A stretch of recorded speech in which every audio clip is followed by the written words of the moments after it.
Hey friends, welcome back to Noble Academy, your online learning partner. दोस्तों, इससे पहले हम लोगों ने क्वेश्चन आंसर सेशन 1 देखा था। आज हमारा क्वेश्चन आंसर सेशन 2 होगा, जिसमें हम लोग और 3 to 4 क्वेश्चंस को डिस्कस करेंगे और अच्छे से समझेंगे। आपको करना क्या है, हर एक क्वेश्चन के आंसर को लर्न करना है पॉइंट वाइज, लेकिन जब लिखने बैठेंगे तब पहले अबाउट ऑथर लिखना है और फिर आंसर्स का जो पार्ट है वो पैराग्राफ में ही लिखना है, पॉइंट बना के नहीं लिखना है। So clear friends, let's start. अब एक क्वेश्चन जो है उसमें दोनों क्वेश्चन का सेम आंसर पॉसिबल है, इसीलिए हम लोगों ने ये बनाया।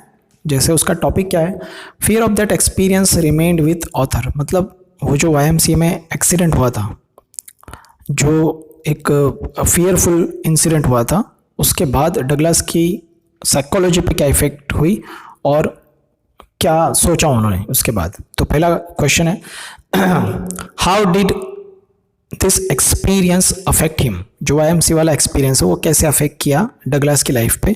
Second, why was Douglas determined to get over his fear of water. Douglas ने क्यों आखिर में तय किया कि भाई मुझे इस फियर से ओवरकम करना है। तो आइए शुरू करते हैं।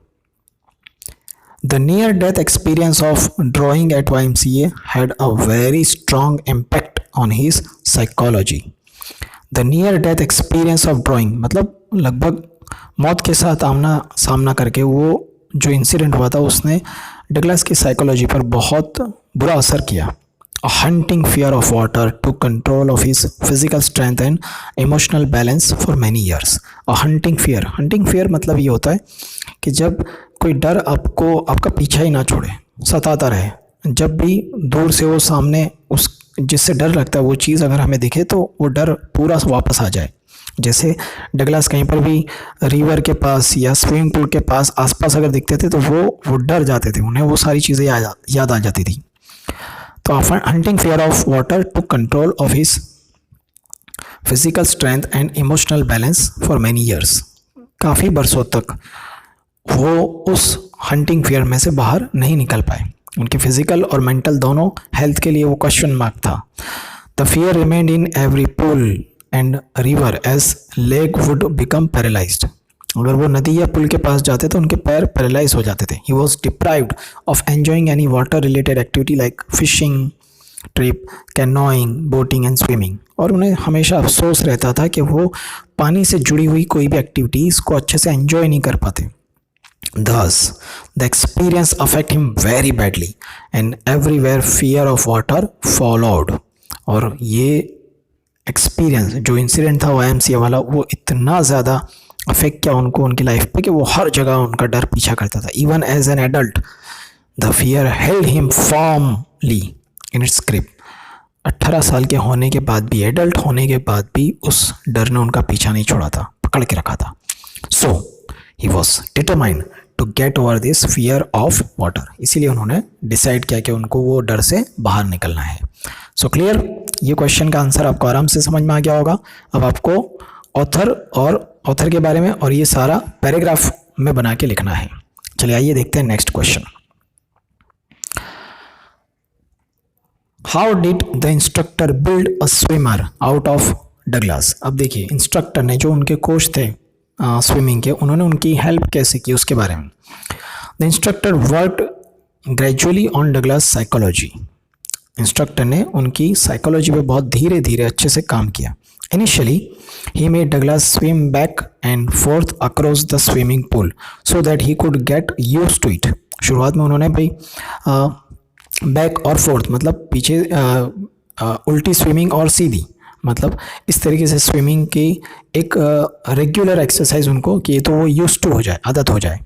ही used an elaborate mechanism with a rope, belt, pulley and overhead cable to help them stay connected while Douglas was in the pool. और उन्होंने एक ऐसा सिस्टम बनाया था जिससे डगलस को डर ना लगे। Then one by one he taught Douglas, एक एक करके उन्होंने सिखाया the individual techniques of swimming like putting his head in the water, exhaling and inhaling while in water, movements of his hands, body, legs etcetera.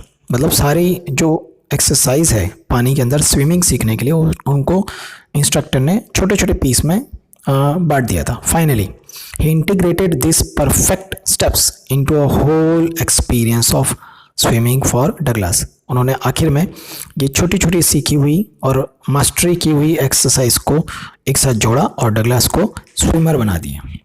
So friends, clear? आइए आते हैं last question पे. How did Douglas make sure that he conquered the old fear? ये बहुत important question है कि Douglas को ये कैसे पता चला, ये किस तरीके से डगलास ने श्योर किया कि हाँ, अब वो डर, जो टेरर था, वो हंटिंग फियर था, उससे उन्होंने छुटकारा पा लिया है या उससे ओवरकम हो गए. आइए स्टार्ट करते हैं. Even after the swimming training was over, Douglas wasn't confident about his swimming. मतलब स्विमिंग की जो कोचिंग थी, ट्रेनिंग थी, वो कंप्लीट हो गई, पर डगलास अभी भी कॉन्फिडेंट नहीं थे स्विमिंग के लिए. He still felt that the old fear would grip him again. उन्हें कहीं ना कहीं ये डर था कि वो डर वापस मुझ पे हावी हो रहा है. He was determined to completely get rid of it for ever. उन्होंने तय कर लिया, उन्होंने इरादा कर लिया कि भाई मैं हमेशा हमेशा के लिए इससे छुटकारा पा के रहूँगा. He would swim alone in the pool. वो पूल में अकेले तैरे. He went to lake Wentworth to dive. और वो वेंटवर्थ आइलैंड भी गए डाइव करने के लिए. There he tried every possible strokes he had learn. और वहाँ पर उन्होंने हर चीज़ आजमाई. Finally in his diving expedition in the warm lake he realize that he had truly conquered his old terror.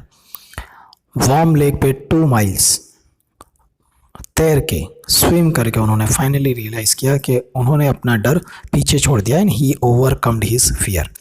So friends, उम्मीद रखता हूँ कि आपको पूरी कहानी, पूरी स्टोरी अच्छे से समझ में आएगी. अब आपके दिमाग में कोई हार्ड वर्ड्स नहीं होगा और क्वेश्चन आंसर भी आपके अच्छे से हो गए होंगे. फिर भी अगर कुछ क्वेरी है तो आप मुझे कॉन्टेक्ट कर सकते हैं. Thank you.